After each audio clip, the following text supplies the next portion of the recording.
dices ahorita que me quieres a tu lado, qué lindo sería.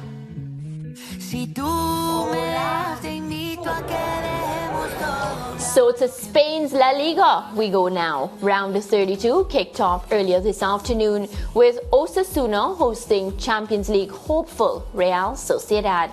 Let's take a look at those highlights. Mentioning that with the Copa del Rey final being next weekend, there will be no La Liga action. Hence the reason why there is another round of midweek fixtures coming up in the next few days.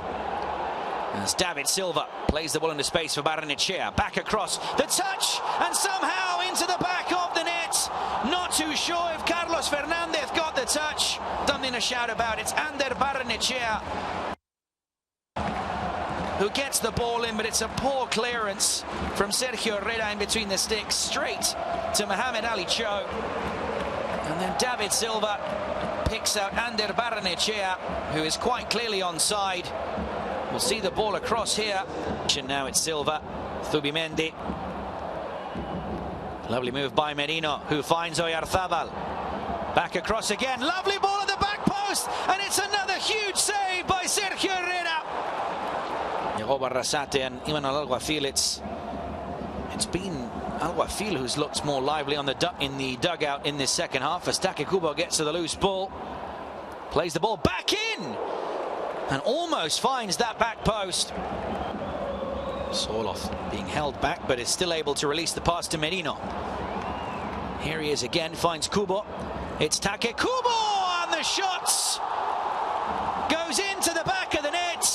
Liga goal of the season, doubles Real Sociedad's lead, and surely secures all 3 points for his side. There's debate as to whether in the build-up that's a foul from Ian Munoz on Chimi Avila, as then Soloth brings the ball down, uses his body well. Merino picks out Take Kubo, who had La Real's last chance, and Sergio Herrera, who's been quite brilliant since that mistake. Osasuna face Barcelona, and Real Sociedad face Real Madrid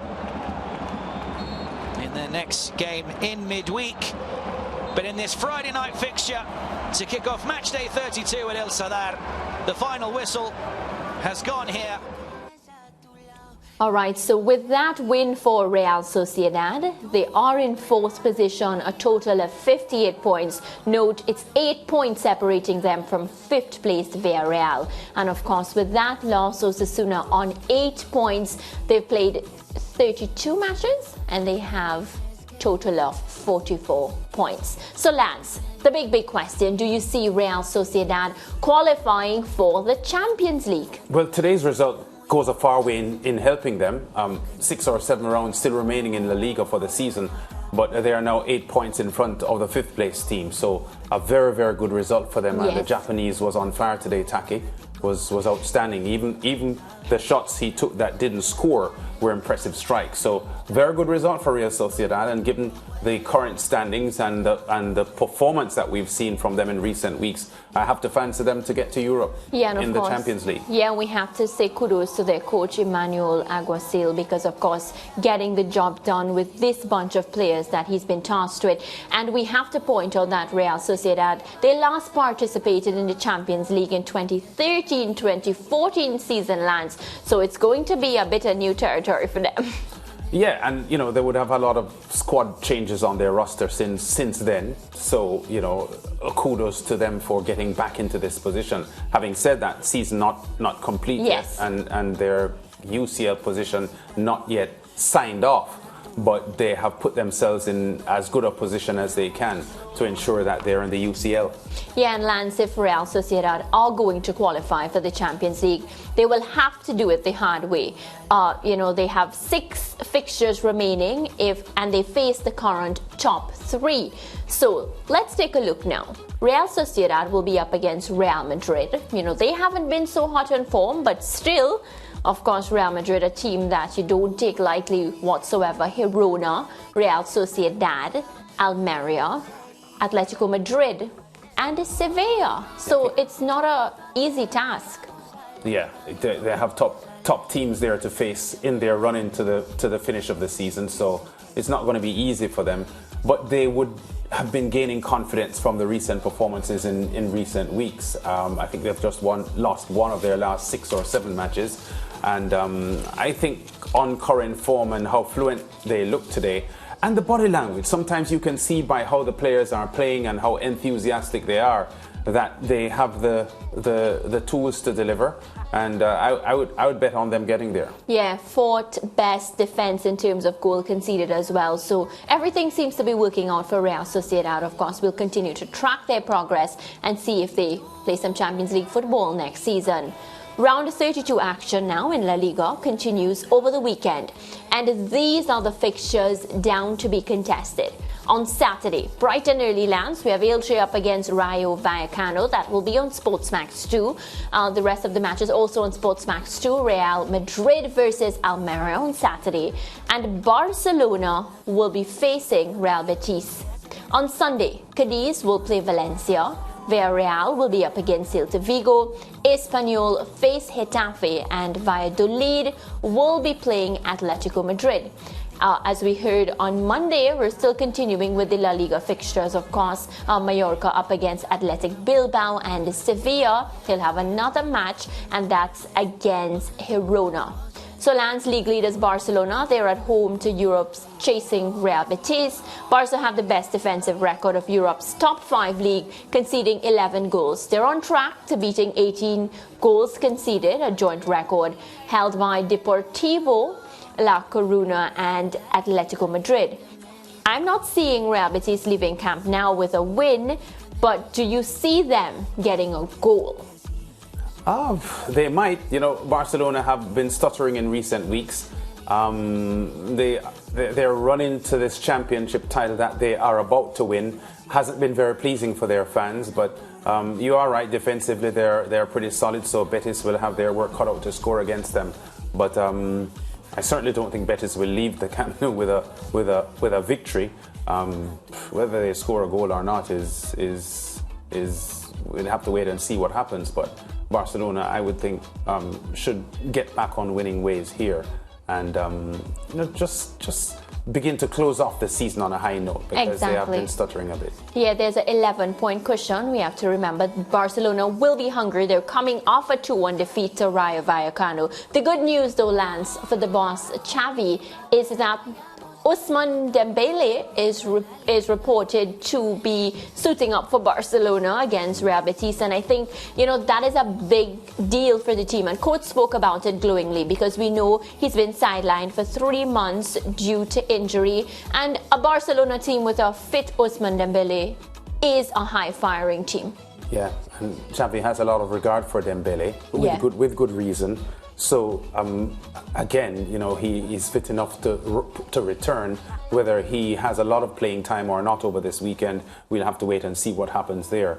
But I think his presence on the bench, if he is there for the start, would add some vibe to the Barcelona setup, and inspire the team to get a good effort here, just to make their fans smile a bit. Because as I've said on the show, I don't think Barcelona fans are overly perturbed about the stutter that they've been experiencing in recent weeks. Yourself and Ricardo didn't agree with me. You think that the fans are upset and they want them to win? Not upset, Lance, but everybody wants to end any season with a bang. You don't want to just go out saying, okay, so we lost our last 7 games, or we struggled in our last 7 games. It sounds really good if we could just rack up the goals, and end the season, win the season on a very, very positive note. Yeah, but because Barcelona aren't in the UEFA Champions League, which is where they belong, which is why they should be practicing. I know, I understand that, but I'm just saying that the fans have already endured the disappointment of not being there, and the fact that they have pretty much sewn up La Liga is enough for Barcelona. I think they want to ensure that they set themselves up for a good 23-24 season. Yes. And that is the most important thing for Xavi,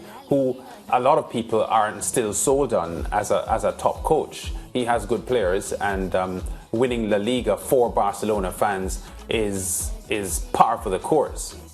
I say that with respect to Real Madrid, because the Real Madrid team is the most successful team in La Liga history. But Barcelona fans are not overly impressed with a La Liga title, Yeah. because they've had so many, and because of the quality of the club itself. Yes. They want more, and you have to understand that feeling.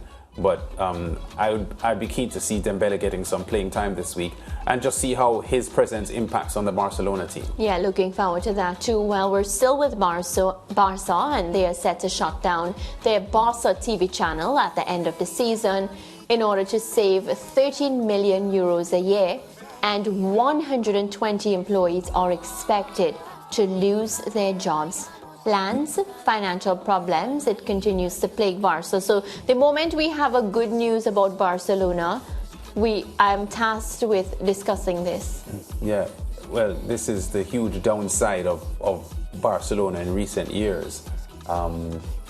Messi leaving Barcelona a few seasons ago was all tied up with their financial issues and so on. So this financial problem that Barcelona is going through at the moment is very deep-rooted and far-reaching as well, because when you boast of having the status of a Barcelona as a world-famous football club, financial struggles, that's incongruous when you're talking about a Barcelona. So this is the side of the Barcelona club issue at the moment that would be very worrying for the fans. And 120 staffers losing their job, that's very disappointing. It's not a good look for Barcelona, and let's hope they get themselves out of this rut. Yeah, very, very unfortunate, which is why, it goes back to the Champions League point we were making. They need to they'll be in Champions League next season. Yes. They need to get their ducks in a row and, of course, try to become a competitive team so they can make some money out of that too. Yeah, and as I said, the issue of Xavi developing as a top coach is something that football pundits globally would be looking at, because he was an exemplary player, but not all outstanding players make outstanding coaches. We always say that. We see Frankie Lampard's but issues. want to be embarrassed, pick up a coaching job. Yeah, and Stevie Gerrard had his embryonic stages as a coach being not too successful as well. Gary Neville actually quit and has gone back to punditry. So we know that being an outstanding player doesn't automatically translate into being an outstanding coach, which is understandable. Coaching is a completely different thing. Different so skills. I think Xavi is in a position where he wants to establish himself as a top coach, and because he has so many good players at Barcelona, he has a lot of tools to get the job done.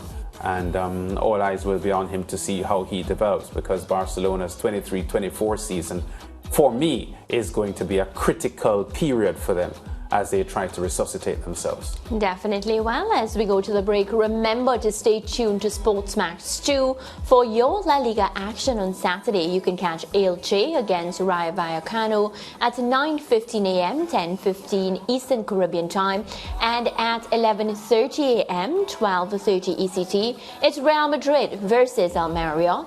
And to close out the day, we have league leaders Barcelona at home to Real Betis at 2 p.m., 3 ECT. On Sunday, you can catch Cadiz against Valencia at 7 a.m., 8 ECT.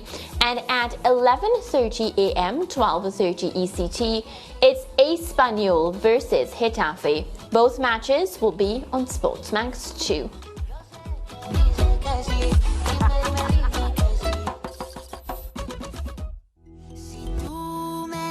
Ahorita que me quieres a tu lado.